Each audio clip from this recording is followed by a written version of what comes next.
Good morning. Welcome to another JP Tech Talk. We are talking about InDesign today, the basics of InDesign.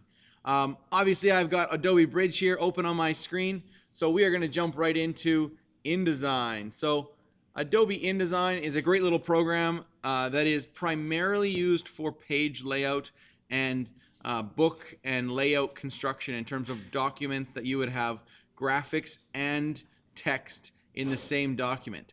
It's basically Word for Adobe, basically. It's a great program.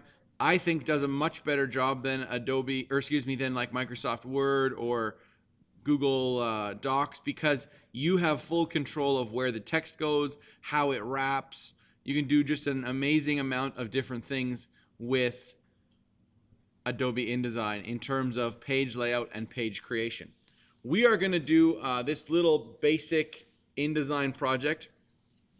Similar to Photoshop, it has a lot of the same look and feel.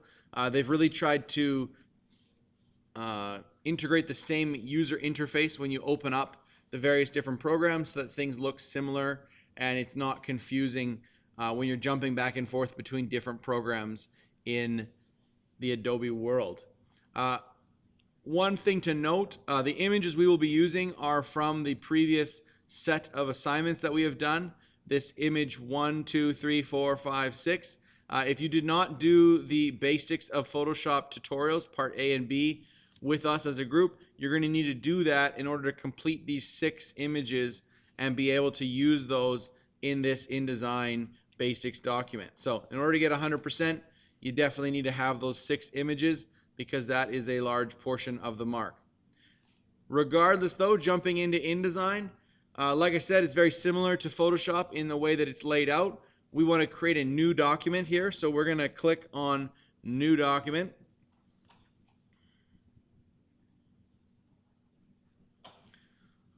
Super easy. This tab window will pop up just the same as Photoshop did. Only difference is now you have print, web, and mobile. So it's limited the amount of templates and page sizes that you have.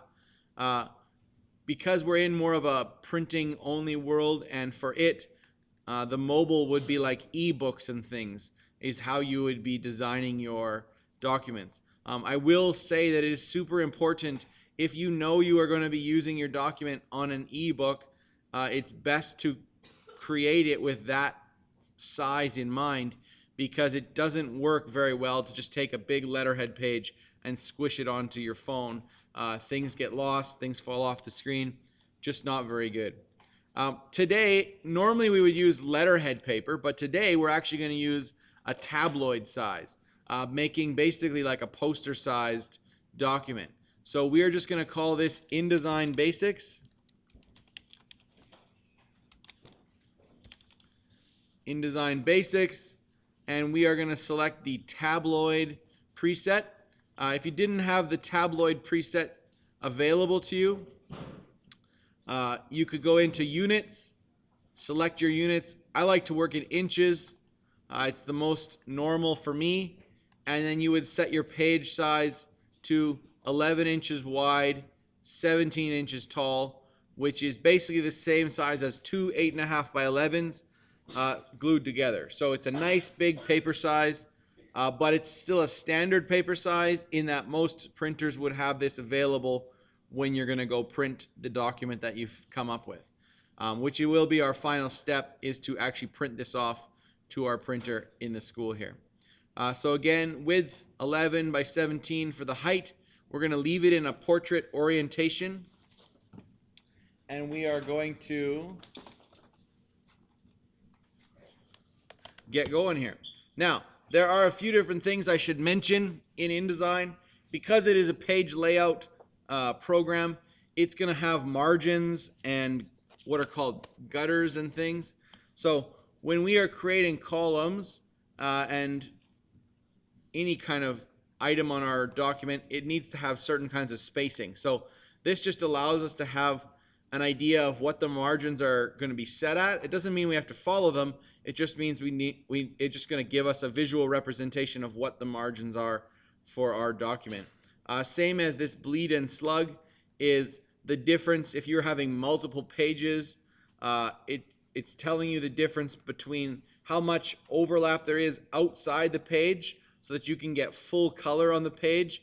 In order to have a document that has full color right to the edge, you actually have to print the color past the edge, and then a machine will cut around to give you that perfect color right to the edge. So you would need extra bleed on all sides, and then same with slug is the gutter spacing and different things in the middle of a book if you had multiple pages of a book. But for today, we're not really dealing with that.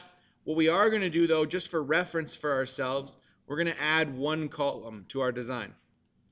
So we're going to click that columns button and give ourselves 2 columns, and the gutter can stay the standard column gutter. Will work just perfect for us. Okay, so we've got our document ready to go. We're going to hit create, and it will pop open here for us with a brand new blank document.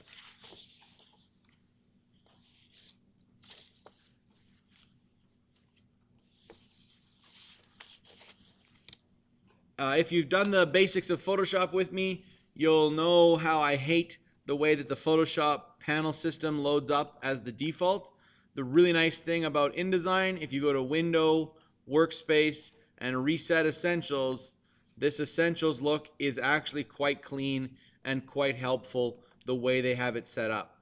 They've moved the Properties panel to the right-hand side here so that as you're working with the various different tools, your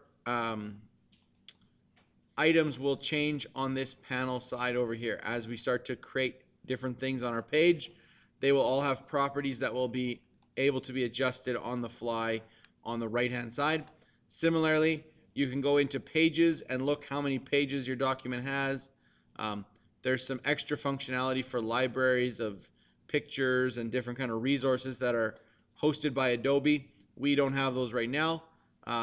If you had your own private subscription to Adobe CC, you would have available libraries worth of clip art and fonts and different kinds of things that you have access to. But along the top is obviously all of our information stuff. We have our file save, copy, export, all the important things that we need to use on a document by document basis. There's also the edit tab, layout, talking about the rulers, margins, what the page looks like, talking about specific type characteristics, so your font styles, all this kind of stuff.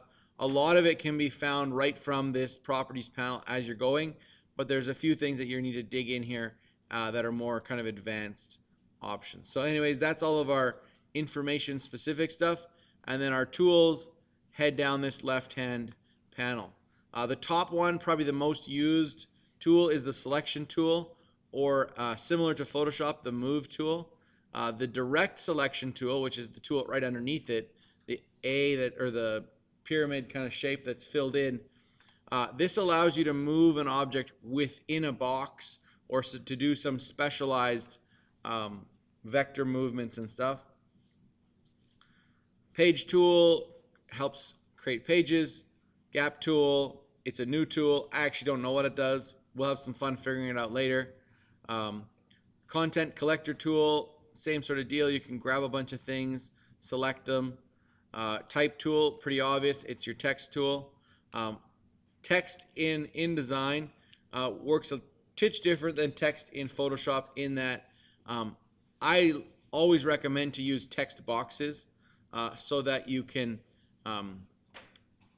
create different kinds of formatting and be able to control where the text is going to go and not have it spill all over the page and run into pictures and different things if you don't want it to. It can be clumsy if you're not paying attention. If you've typed an article and the article spills off the end of your box, you need to be aware because it's not going to automatically show up someplace for you. You need to know exactly where it's gone and how to fix it. But again, that's a little bit more of an advanced kind of deal. We'll get to that down the line. Line tool, pen tool, pencil tool, all the different kinds of tools here, lots of crazy stuff. But the basic that we need to know is how to get a picture into here, how to get text onto this document and how to be able to publish it or save that document so we can use something productive out of it. So a few different things you can do to get an image into here. Maybe before we do that, let's give this a title. So we're going to get that text tool going right away here. And we're going to just click in the top left-hand corner right by our margin mark and drag out a box that comes across the top of the page here. If you look, as you're dragging, the cursor will tell you the size. We're going to aim for something that's 10 inches because that's the width across by 1.5-ish inches. Doesn't have to be perfect. Just get in that 1.5 range.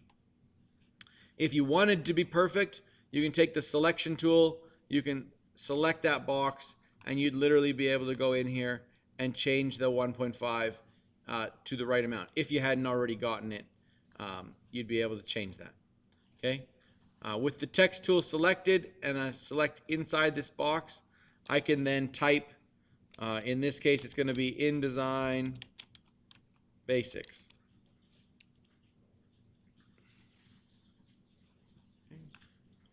Now it's super small, hard to read, so I would want to highlight this text. So you can just highlight it with your mouse.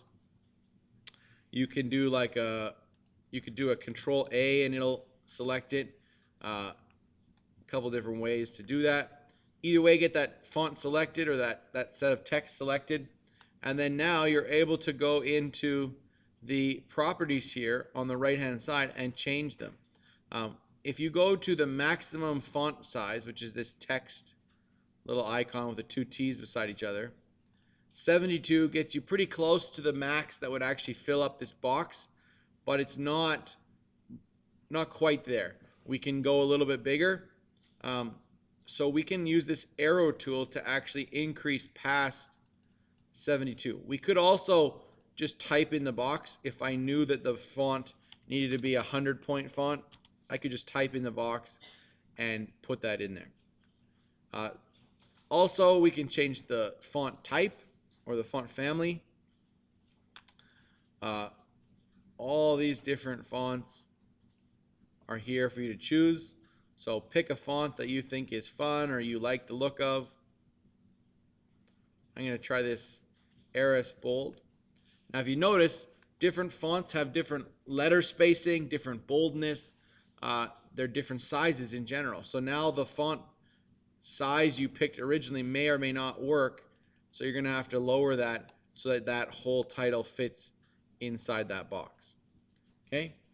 I know it looks centered and it's pretty close, but I'm going to use this paragraph tools at the bottom here to align to the center, and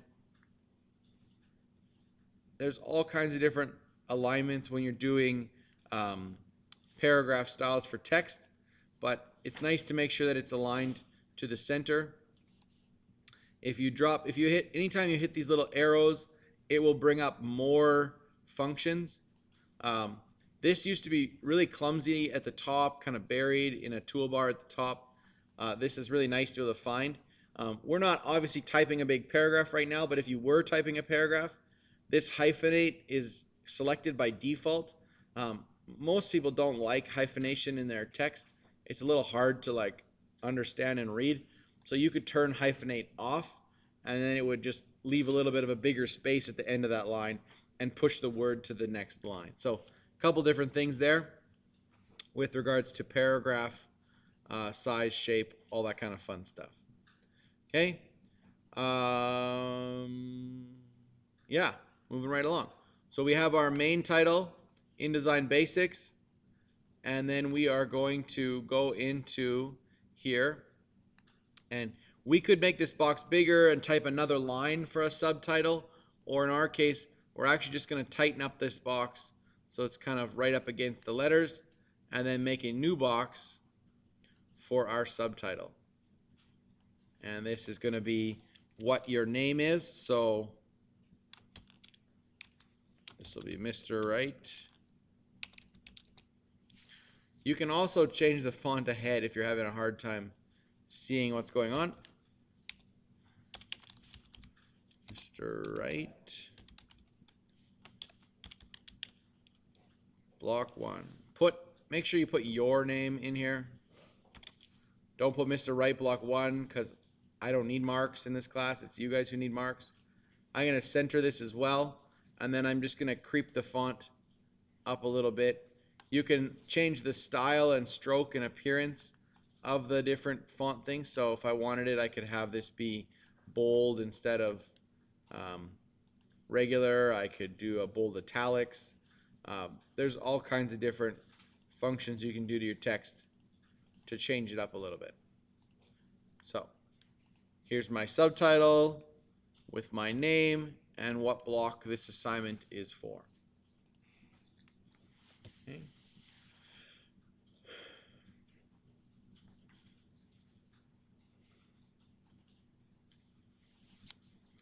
I believe by default in InDesign your rulers show all the time. If they didn't show or they had gone away for some reason, you could go to View and I don't want to hide the rulers, but if they were gone, if I wasn't sure where they had gone, I could go to View and say Show Rulers, and those rulers will come up. And what's super important with layout and design is keeping things accurate and aligned and organized. None of these lines, these pink ones in the middle, none of them will show up when we print this document, but they help us to understand where things are on the page and are we doing it properly and are we spacing things properly. So we want to find the middle of this page, and the easiest way to mark the middle of the page, obviously I could go over here and try to guesstimate where 8.5 was, but if I click on the ruler and drag my mouse down, it will actually bring down a new ruler for me.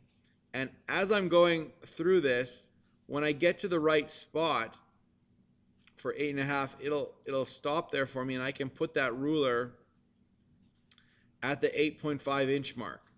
And so now I know visually where the middle of the page is, and can work with that on my next step here. Okay. The nice part about InDesign is it allows you to place things, any kind of Photoshop or Illustrator document or lots of documents, even Word documents can be posted into InDesign, but they all need a place to go. They can't just land in the middle of the page. If you just place them, it will work. You can just randomly place an image, but it will show up in the size that it wants to show up, whatever the maximum size for that image is, which could be really good for some images, but it also could be really annoying if you've got a really massive file that you're trying to import. So we want to create what are called placeholders, or boxes for lack of a better word, but placeholders that will hold space on our design so that we can place pictures into those. So we're going to use this rectangle frame tool. If we wanted to just draw shapes, we would use the polygon tool here, and you can do rectangles, ellipse, polygons, and they work similar, but they're more for like shapes that you'd fill with color and have as a graphic element, whereas these placeholders work really well for text and graphics, and they give you a place to put them in. So if you click on that, select that tool, the rectangle frame tool, we're going to create 4 boxes along the bottom of our document here. So starting at this midline, we're going to just click and drag out our mouse to create one giant box that covers that whole bottom of the page. Then we are going to do some magic work here on our keyboard and push the right arrow one time and the up arrow one time. And it will now break that box into 4 equally spaced, equally sized boxes automatically for you. Assuming you haven't let go, which I haven't let go of my mouse yet, you can size them and shape them to whatever you need. And once you're ready, once you know you confidently have them in the right space, when you let go, it will now create 4 distinct places for you to paste an image into.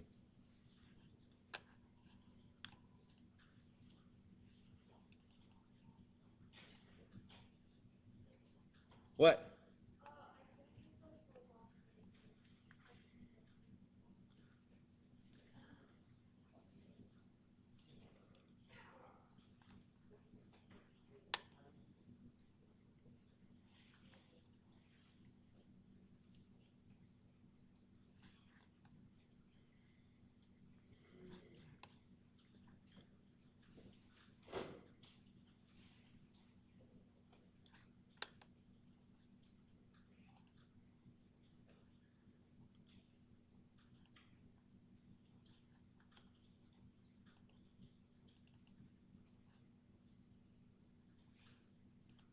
I'm just checking something I got a question about.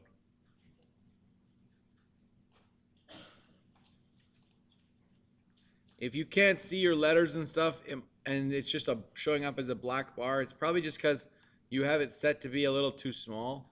Like when it's like this, I can't read these. It's really hard to read what's going on. So best to make that the size you want in order to be able to see them a little bit better and know what's going on with your typing. Obviously we could zoom in, but we're trying to create a whole page here, and it's better to be able to see the whole page when you're trying to do layout work. So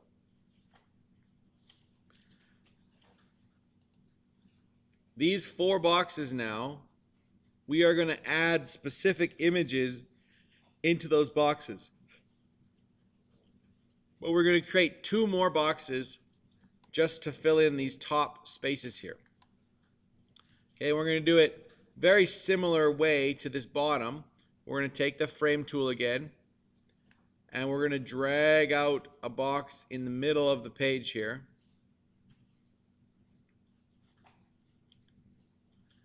And then we're going to do 1 click to the right, and that will create this double box for us. Okay. Now, depending on where you have these boxes first positioned, I can now take that selection tool and move it around. And I want to center these boxes in this column. And if you notice, every time I get to the center of the column, a little red line will show up saying, hey, this is the center. Do you want to leave this in the center? And I'm going to let go and say yes. And then this box, I can do the same thing. I move it to the right a bit, and it will tell me when it's in the center. And then if I move it up and down, because I've done that as well, it'll tell me when it's at the same height as the box next to it. So now I know my alignment across the top of these and all sides is exactly the same. Nothing has really gotten too out of whack. It's all centered and looks really nice and neat and tidy. Okay?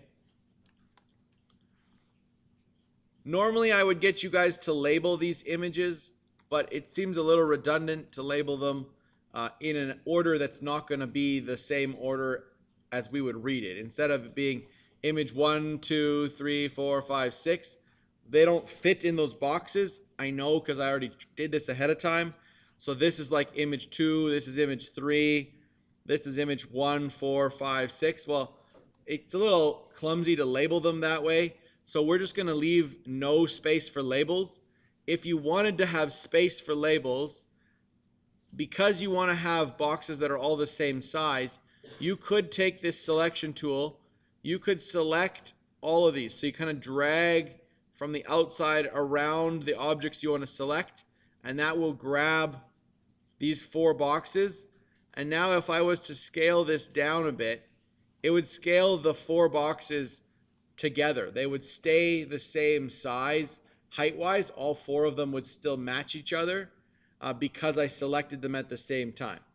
And then I could, after I'd made some space, I could take these bottom 2 boxes and just move them down a little bit so that they were allowing me to put a title underneath everything. But we're not going to do that because that's kind of not needed. These images don't need labels. The image 1, image 2 is not a very descriptive title, so there's no sense wasting space for it. We'll just keep the pictures nice and big. So to place into these boxes, there's a few different ways you could do it. One is you could open up mini bridge, which we're not going to do. It opens up a version of bridge in this panel here.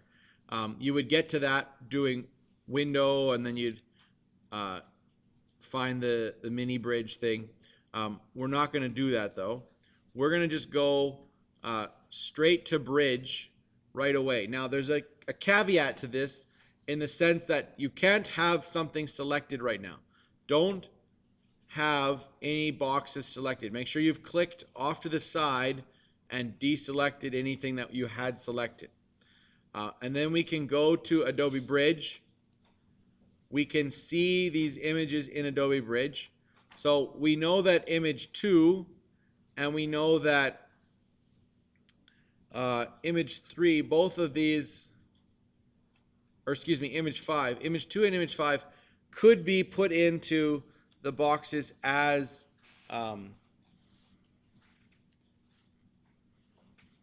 is this image 5 on your guys's? Did we do that with you guys too as image 5? Yeah? Okay. So image 2 and image 5, this could be cropped. This grass is not super important, so we can crop this to be more of a portrait-sized image. It'll fit in a portrait box, same as obviously this one will. Whereas image 1, 3, 4, and 6 aren't going to look very good if we tried to squish them into a portrait. So we want to use image 1 and then hold Control on our keyboard, select image 3, select image 4, and select image 6. Now, if you don't remember how to get here to this folder of stuff, if you have the shortcut, you can use the shortcut for your Comtech 10 block 1, and then you can go into your Photoshop Basics, or you can go all the way through all the layers, go back to this PC, find your F drive, find your folder that you created for your Comtech 10 block 1, find your Photoshop Basics folder, and then hopefully inside there is your 6 images. They're going to be wherever you saved them. So hopefully you know where you saved them in Photoshop, because it makes a big deal. So we're going to select image 1, hold Control, select image 3, 4, 5, or excuse me, 3, 4, 6. And then there's a tool at the top here. If we go into Tools, we can say that we want to go to, oh, they changed this. Look at this. This is not the same.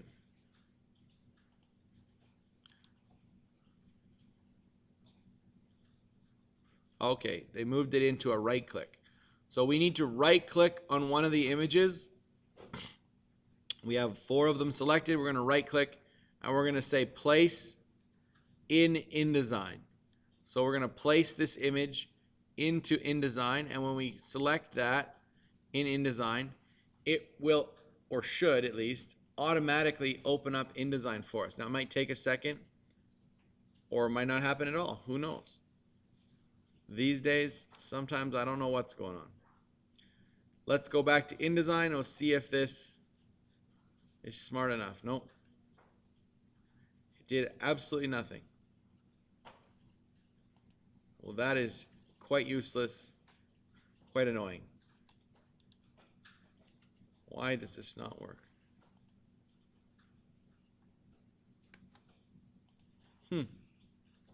Weird. Okay, well, let's do it the way I like to do it, which is not that way anyways. So we're just going to go straight up File, and we're going to say Place, and then it should bring up your folder where your images are from the previous day. Again, if you didn't bring that folder up, you would just have to search to your F drive, to your proper folder, and find those images. So we're going to grab images 1, 3, 4, and 6. 1, 3, 4, and 6. When you select Open, it will preload those into, I heard Terry White do a tutorial, and he called it the placement gun. So I have no idea if that's right or that's the official term, but it kind of loads it up into this little placement icon thing. And you can see that it has a little bracket 4 right next to it, so you can know for sure that you have 4 images selected. And then I can simply click on these 4 boxes. So 1, 2, 3, 4, and it will place those 4 images for me into those boxes. Now, it places them by default at the maximum resolution that they can be placed in. So they're bigger than the boxes that we have placed them into. So our next little basic thing we want to learn is how to get these to fit in the boxes. Okay? You can do them one at a time. You could right click on one of them, select that box, right click, you go to the fitting setting, and you would want to fit content proportionately. Okay, now because of the way that we've done this, it actually doesn't fit to the box because the box size that we have is kind of a funky box size. So if you want, you could let the computer crop off the edges slightly for you. You could use the direct selection tool, select this image yourself, and scale it however you wanted. The problem is if I scale this manually to fill the frame, I've now actually stretched her face. So it's not a very great way to do that. If you hold the shift key, you would be able to scale it and it would scale proportionately. But what I like to do just for speed, because I don't like to waste time when I'm doing design stuff, is I would select all 4 of these images. So again, I'm just dragging my selection tool around the 4 boxes so that it highlights those 4 at the same time. I'm going to right click on them and say fitting, and this time instead of fit content proportionately, we're going to fill the frame proportionately. And I'm going to tell the computer to fill it in such a way that it will it'll actually crop off a titch of the image to get it to fit into the frame. Now, there's a new feature that they just came out with, and it's a content aware fill. And I'm gonna try it on this tree one and just see what happens. If I click in the center here, I can see that it's overscaled it just a little bit on each side to get it to fit in the box. So if I right click on here and say fitting content aware, it's gonna like actually look at the image and make an adjustment based on what it thinks is the most important parts of the image, and it deemed these trees to be the most important part, so it kind of centered them. If you notice, the image is no longer centered in this box, but the trees are equal distance almost from the sides, and it's actually used that as the most important function in the box. Really cool new feature. Let's see what it does with this one. It might, I don't know if it'll like the fact that there's so many of these going on in here, but see what it does for content aware. Yeah, it didn't really change it from the way we had already done it because it doesn't know what's the main image of this photo. Now, if we did that content aware on this one, where there's just this single tree, again, it just tweaked it a little bit so that everything is nice and aligned, and I think it might have even made the image slightly smaller. So some cool functions. Now, if you notice what it did with this one, it analyzed that this is a person's face, and kind of rule of composition when regards to photography is you don't want to have a person's face be like dead center of a frame because it just looks a little bit awkward. So what it's actually done for us is it's pushed it all the way to one side so that we naturally get the person's nose a little bit off center, so it's not dead center of the middle. So really cool function, this content aware thing. I'm just getting to learn a little bit about it, and so far it's been quite helpful. Doesn't always change the photo the way you would like it, so you need to do it manually still, but it is a neat functionality there. If you know exactly which box you want to put something in, so in this case, we know we want to put the John Wall photo into this box. You can select the box ahead of time, and when you go File, Place, and you select your image, in this case it's image, is it image 2? Yeah, it should be image 2. When you select image 2, it will automatically place into that box. And then I can do my fitting. I'll do the content aware to see what happens. And it's going to size the frame accordingly. Again, if I click on this little circle in the middle, I can see, oh yeah, so it left the extra, it cut off the top and made sure it kept his whole body in the frame. So kind of cool. If I had done the old way that I would have done is fill frame proportionately, it would have centered it and it would have cut off part of his legs and tried to just make everything even all the way around. So that content aware, this new content aware fit is actually a fairly cool feature that I'm sure you guys will get to use fairly well. That feature probably will work really well with this next picture. So when we go File, Place, and we're going to go for image 5 is the last one we need to place in. Obviously, we get this really weird picture with most of it being cut off. If I do the right-click fitting fill frame proportionately like I used to, it's decent, but there's more of this fence behind her, and she wouldn't have to be touching the edge. So when we do fitting content aware, it's now going to center the image on her, and it realizes that the grass is kind of useless. It doesn't really add to the interest of the photo, but this kind of cool fence does add some interest as it leads your eyes through the image to the girl. So if you notice, it is completely cut off that extra, and I didn't have to tell it that. I didn't have to slide it over. I didn't have to move it. The content aware fill did it, or fit did it all for us. So some very cool features in InDesign that you can work with. I might personally, because I know this image and I know what the strengths of this image are, shall I say, I would maybe even overscale it. So if it was me, I would hold the shift key and scale it just a little bit more. And then I would bring this back. I would move this back a little bit so that, again, she's still in the middle, but now she takes up even more of the frame. The computer doesn't know that you're okay with losing quite a big chunk of the picture, so it's doing its best guess to make it fit in the frame. And in this case, sometimes you got to tweak it a little bit to make it look even better. Plus, I don't really like the way this wonky fence turned out when we scaled it, so we don't need to draw any attention to that fake fence that we built. Okay, this is pretty much the simplest, most basic stuff in InDesign. There is obviously a couple more things to cover. One is saving our file.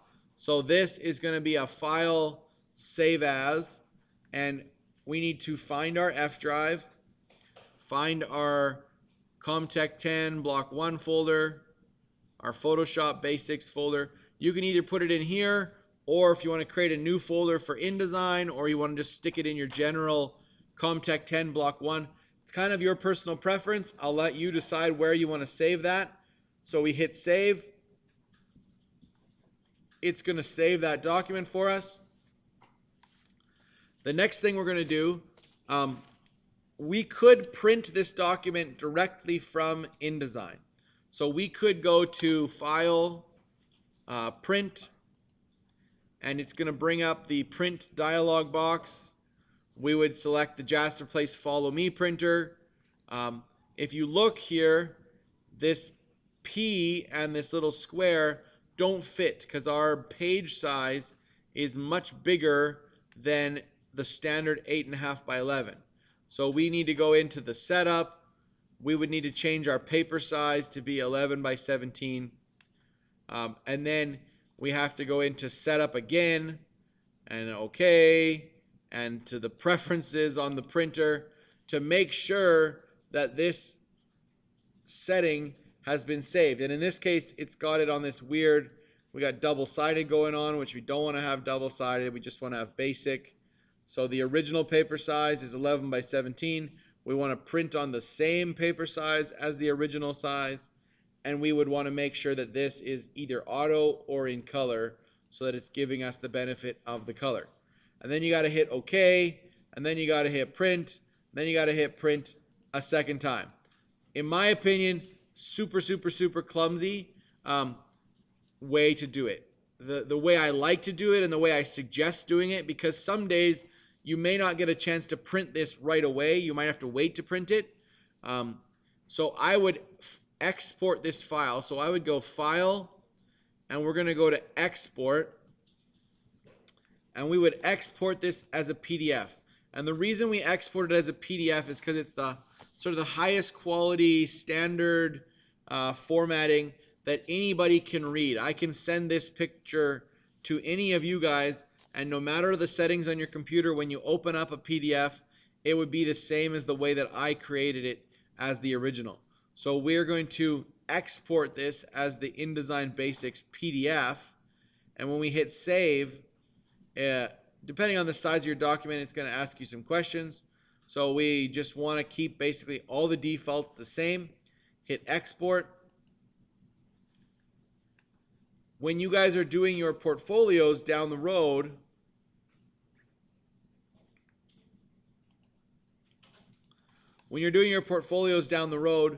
they take a while to export.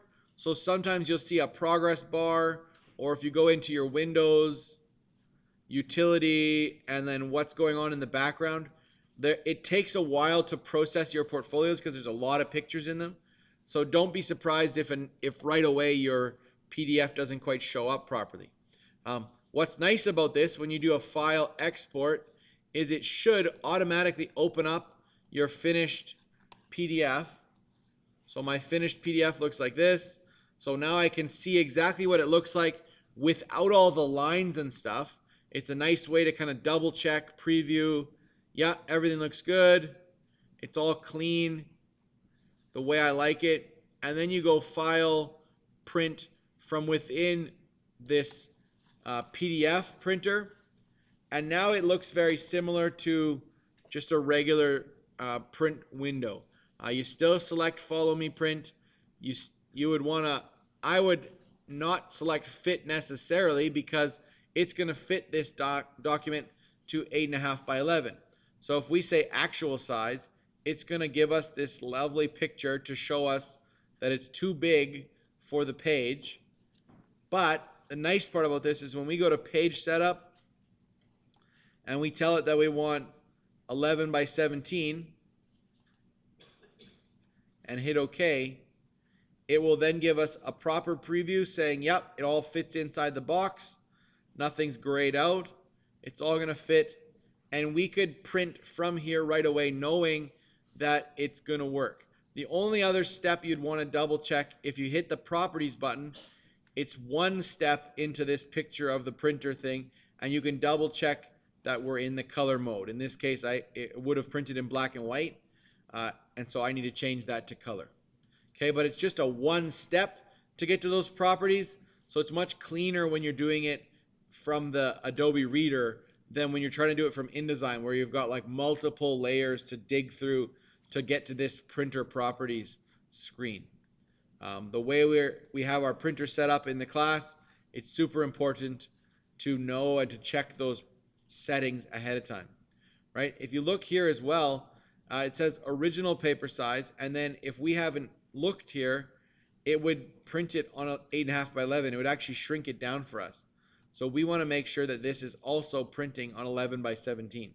So that the original is 11 by 17 and it's going to print on 11 by 17. And our scale, you can double check, this changed from 64% to 100%. So now it's not scaling it at all for us. Everything's good to go. We have it in color. We push OK and we push print. You would go through the proper print retrieval process with your ID and password into the printer, print off your document. Generally, this is it for InDesign Basics. There is a ton of stuff to do with text and flowing paragraphs of text and some really cool functionality in InDesign. We are going to wait till later in the year when you are doing your digital design module. There will be a section for some more in-depth stuff in InDesign. You'll create kind of a fake magazine and have a chance to go through a different tutorial with regards to that. But for now, this is the basics of InDesign. Gets us these placed onto the image. We know how to use basic text. We know how to save. We know how to maneuver around within the program. From here, you can pretty much figure out anything using a little bit of time and effort, and hopefully you have a fun time. So hopefully you enjoyed this tutorial. If you did, like us, subscribe to our channel, do all that fun stuff. Other than that, hope you have a good time.